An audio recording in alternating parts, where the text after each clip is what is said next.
John Bussey, assistant managing editor of the Wall Street Journal. John, good to have you along today.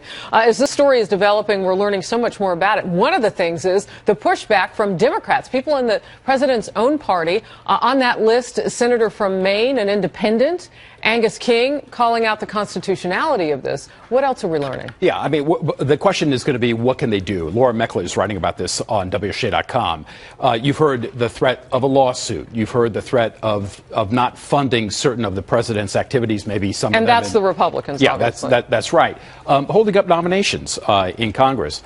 Or perhaps passing their own law, which hasn't happened up until now. So we'll see over the next couple of days which of those initiatives gather steam. All right. So again, that's the GOP. I want to focus, though, because this is new. We're hearing pushback from Democrats. Claire McCaskill of Missouri is also on that list. Yeah. Well, there's a similar feeling in the some of the Democratic ranks that there is in the Republican. And which is? That is that these are illegal immigrants and that they need to be either deported or some other action needs to be taken. You can't give a temporary, what they're calling a temporary amnesty, the president's calling it something else, to these individuals. The president is saying, look, you know, we're going to practice some prosecutorial discretion here. You can't deport 11.3 million undocumented workers in the United States. So let's pick those who have been here for 5 years, whose kids are either citizens or permanent residents, and let's give them temporary approval for working in the United States. And the temporary, they're underscoring that.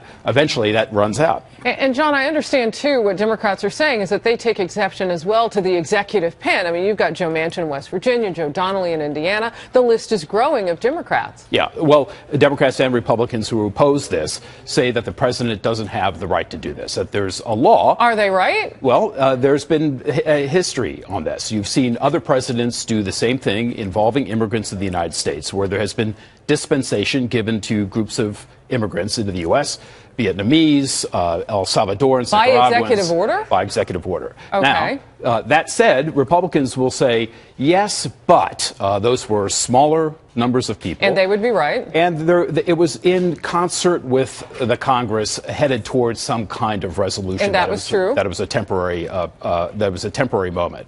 So the president has history in his favor, but the Republicans are saying that it was much more circumscribed in the past. All right. And they would be right on those issues. And I ask, you know, was the executive pen used?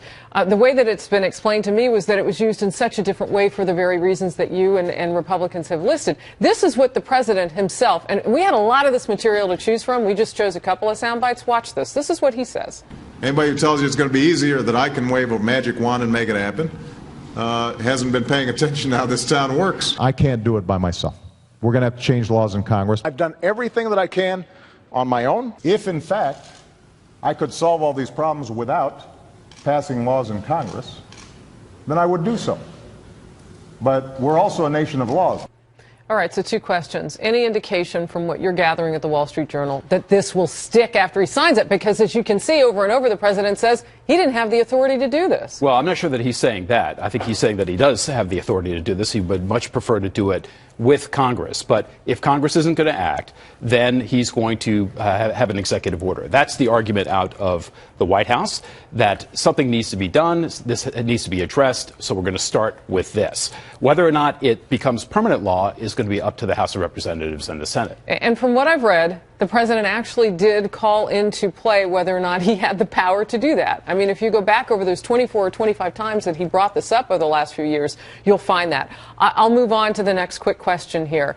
So you put this in motion. What will we likely see as American citizens across city to city to city taking immediate effect? What is something that we might detect? Well, the business community is looking at this very closely because this happened in 1986, where there was dispensation given to 3 million illegal immigrants in the United States. And what you found was that that group of people, once legitimized, felt that it was okay for them to search for a job at a higher wage. So you saw those jobs that he delineated last night, working in fields, working in house cleaning, people left those seeking greater profit, greater aspirations in the United States.